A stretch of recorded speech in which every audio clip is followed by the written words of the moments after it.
Bismillahirrahmanirrahim. Assalamualaikum warahmatullahi wabarakatuh.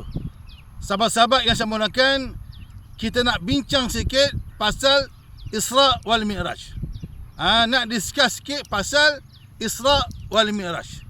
Muslimin yang saya muliakan, kalau bulan Ramadan dia glamour dengan malam Qadar. Bulan Syaban dia glamour dengan malam Nisfu Syaban.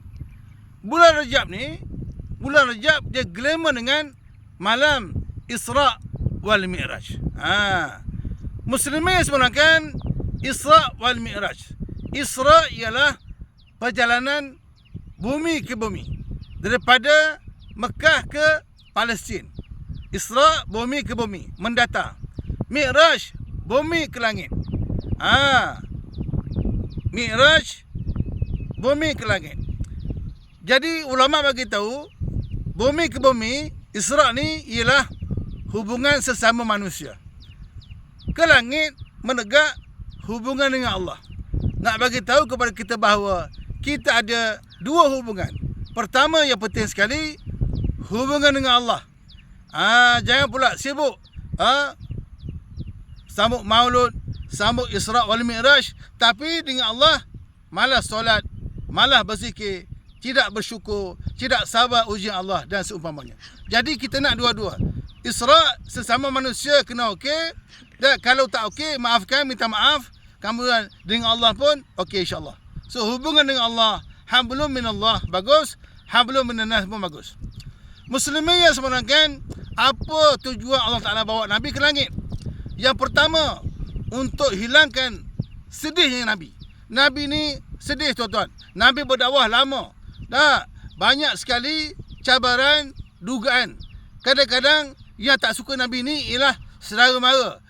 Abu Jahal, Abu Lahab dan Abu Sufyan yang memusuhi kita, yang tak suka kita, inilah kadang-kadang saudara mara. Jadi banyak sekali cubaan dakwah Nabi ni. Nabi sedih sebab apa? Siti Khadijah meninggal. Isteri Nabi yang Nabi sayang, yang banyak harta perjuangan dikorbankan, meninggal. Abu Talib, bapa saudara Nabi pun meninggal. Dialah yang pertahankan Nabi supaya Nabi ni tak dibunuh dan seumpamanya. Nabi pergi berdakwah ke Taif bersama Zaid al-Harisah. Nabi dihalau di baling batu. Nabi sangat sedih. Tahun tu Amul Huzni, tahun sedih. Maka Allah nak gembirakan Nabi, maka Allah angkat Nabi, bawa Nabi ke langit. Jadi tuan-tuan sekalian, nak bagi tahu kepada kita bahawa kalau kita stres, kalau kita sedih, kalau isteri kita sedih, bawalah berjalan-jalan. Nabi Allah bawa berjalan-jalan, tengok langit, syurga dan neraka. Jadi kalau anak-anak kita sedih, isteri sedih, suami sedih, kemurungan, berjalanlah. Fashiru fil ardi fansuru. Bersabarlah kamu di muka bumi ini, dan lihatlah. Yang kedua, mengapa Allah bawa Nabi ke langit? Sebab nak terima ibadah solat. Nabi Allah nak anugerahkan ibadah solat. Ibadah-ibadah lain, puasa, zakat, haji, tak perlu naik ke langit. Cukup dengan perantaraan Jibril je. Tapi bab solat ni, Nabi sendiri naik ke langit nak terima ibadah solat tu.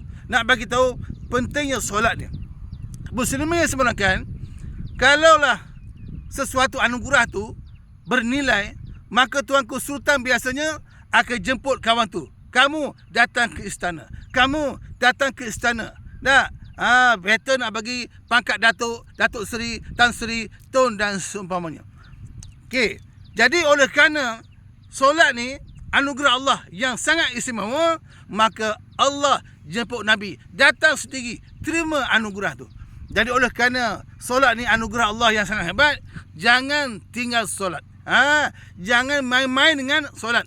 Man taraka as-salata muta'ammidan faqad kafara jihara. Siapa tinggal solat dengan sengaja, maka kufurlah, kafirlah dia terang-terang. Jadi jangan tinggal solat. Susah macam mana pun, jangan tinggal solat.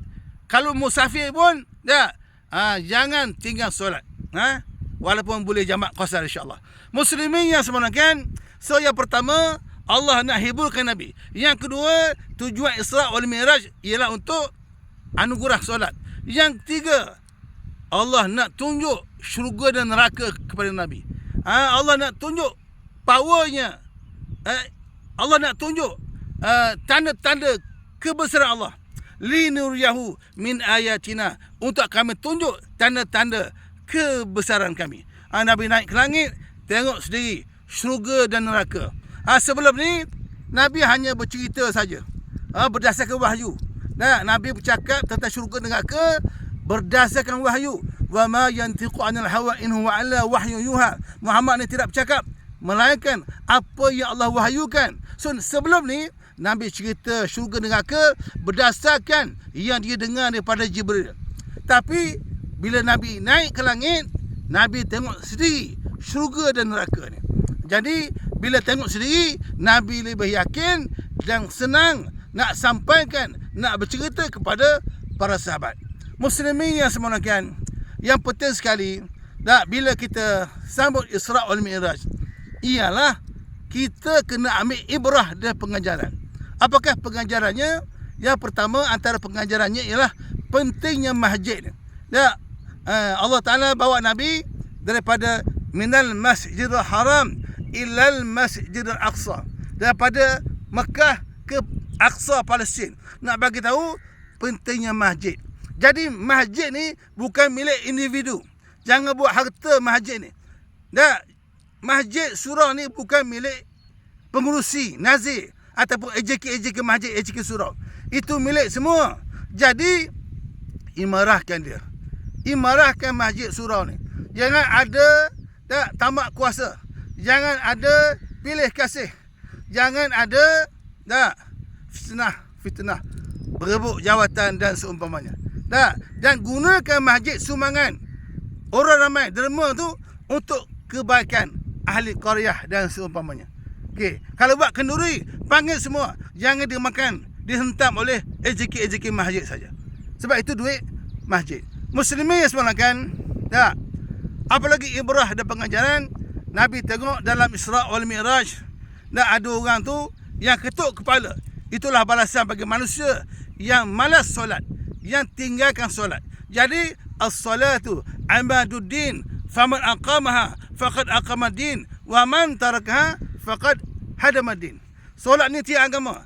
Siapa solat, dia menegakkan agama. Siapa tak solat, dia meruntuhkan agama. Jadi adik-adik, jangan tinggal solat. Saya pelik, saya hairan. Ada orang tu, dia pergi konsert, joget-joget, tari-menari. Dia pergi kelab, naik kelab. Dia pergi tempat-tempat bercampur lelaki perempuan. Ustaz, dia kata, kami memang pergi konsert, kami memang pergi naik kelab. Memanglah kami ni macam ni, rapat-rapat lelaki perempuan bercampur satu majlis. Tapi kami tak tengah solat. Tak boleh tuan-tuan. Jangan bercampur. Jangan bercampur. Kebaikan, keburukan tak boleh bercampur. Tak payah pergi, tak apa. Konsert-konsert ni tak payah pergi. Ini bulan yang mulia. Sebab apa?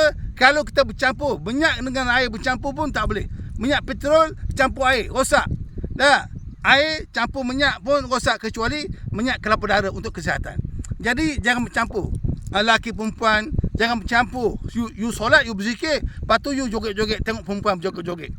Itu adalah benda yang haram. Jadi jadikan solat yang Allah fardukan di bulan Rejab ni untuk mencegah kamu daripada perkara-perkara mungkar. Inna solata tanha 'anil fahsya' wal munkar. Solat ni boleh mencegah kamu daripada fahsya' dan munkar, benda-benda dosa. Kalau kamu solat tapi masih buat maksiat, masih tengok benda-benda porno, masih mencarut, masih mengumpat, masih makan hamun, itu tanda solat kamu belum sempurna. Jadi marilah sama-sama kita muhasabah diri. Betulkah solat kita hari ini? Kita betulkan, insya-Allah. Mudah-mudahan Allah tolong kita. So adik-adik, teruskan perjuangan, sebarkan ilmu ini. Jadilah pendakwah yang hebat, yang sabar dengan ujian-ujian. InsyaAllah jumpa lagi. Follow saya di TikTok, Ustaz Abu Hassan. Assalamualaikum, terima kasih.